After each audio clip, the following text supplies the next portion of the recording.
Hello, this is JB, the HoneyDo Guy. Like many retirees, I spend most of my days sitting on the sofa and watching TV. A few days ago, I was sitting on the sofa, decided to get up and turn the fan off. And as I pull the fan chain to turn it off, the chain came completely out of the socket right here. Now, the fan chain is connected to a switch. The switch is right inside this cylinder. And that switch controls the speed of the fan and controls whether or not the fan is on or off. The switch is about that big around.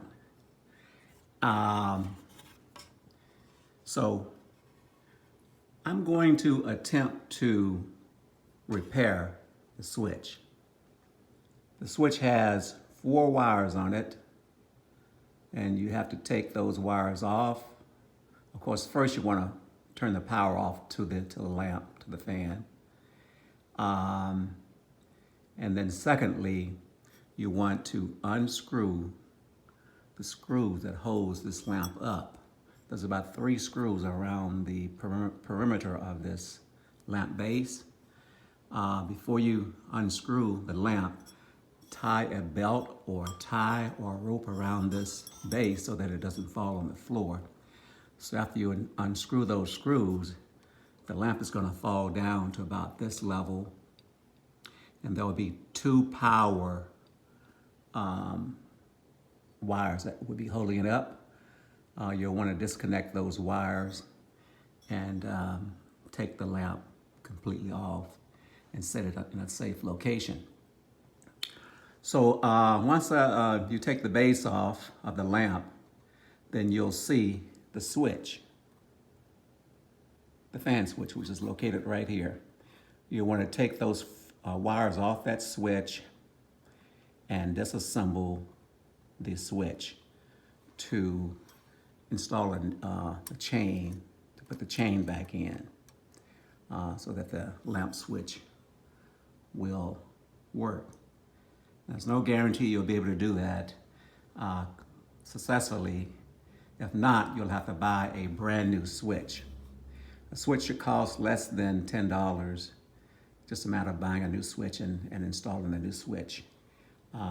Again, this piece right here is the tail or the mouth of that switch, and it's where you insert the chain. Alrighty, I'll be right back with the next part of the video. Well, I'll show you how to repair this fan switch. Hang tight. Okay, this is JB, the HoneyDo Guy. I'm back. And once I disassemble the base of the fan, which is the light fixture, it was connected by 2 power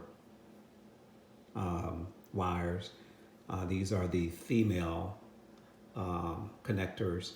The male connectors are at the base of the actual fan assembly, hanging down from the ceiling. This base, of course, is taken down. It's held up by three screws.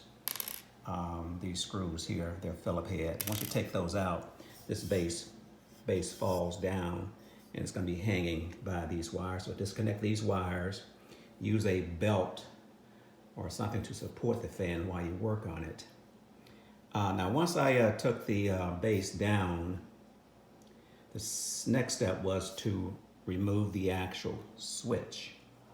The fan switch is this piece here. Once I disassembled the switch with a pair of wire pliers, the spring jumped out of the casing, and I don't know where it went. So I had to buy a new switch, a new fan switch. The switch is a 3-speed plus on and off, and that switch cost $4 and change. Okay, so the new switch It's fairly inexpensive. So if you don't want to go through the trouble of disassembling the casing and adjusting the spring and the 2 or 3 parts that are located inside that casing, then you can simply buy a brand new switch under $10 most places. And with that new switch, you can simply take it out of the package and connect it to the wiring. Depending on how many speeds your fan has, you'll connect each wire to the back of the new casing. I'll show you that new switch casing in a second here. Hold tight. Hello, this is JB. I'm back. This is the fan switch, the new fan switch that I purchased for under $5. This switch has 4 wires. The number of wires is depending on the speed of your fan. Each wire is numbered 1 through 4, and then there's an L there.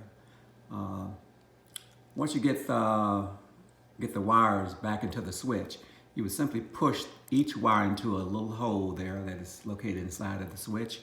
Just push it in there, and the switch has a mechanism that connects that wire or grips that wire after it's pushed in at a certain level. Once you have all the wires pushed in, then you'll want to take the switch and push it up into this hole on the side of the fan. It's going to stick out, and once you get it in that hole and have everything pushed back in, then you would take this end of the this little cap and put it on the end of the switch, and that will stick out right there. Okay, and once you have everything pushed in and back into place, you push everything back up so that it's inside of the cylinder.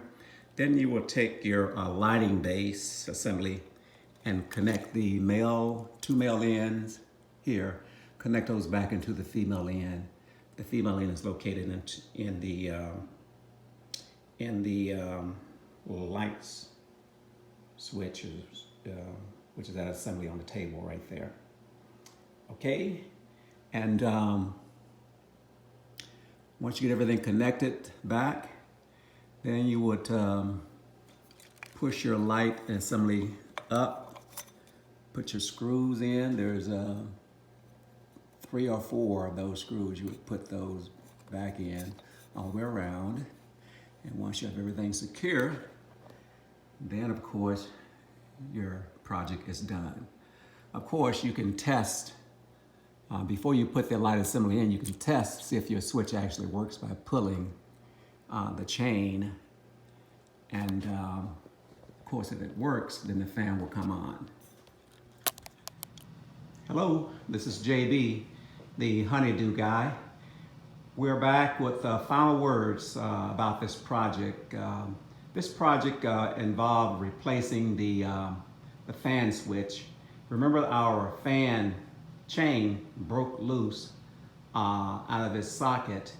The socket is really the head of the switch, which is located inside of the base of the fan lamp. And so we had intended on repairing the switch, but remember, we lost the spring. We took the switch off, old switch off, and we were going to reassemble that switch. However, the spring jumped out as we took the top of the case off of the switch, and we couldn't find the spring. So we had to go out and purchase a new switch. This switch is a 3-speed fan switch, and so we had to replace that switch, the old one with the new one, and we walked you through the steps of replacing that switch. All you need for this project is a flathead or a Phillips head screwdriver and a little bit of patience. I hope you enjoyed this video. Again, this is JB, the HoneyDo Guy. You guys have a good day, and God bless you.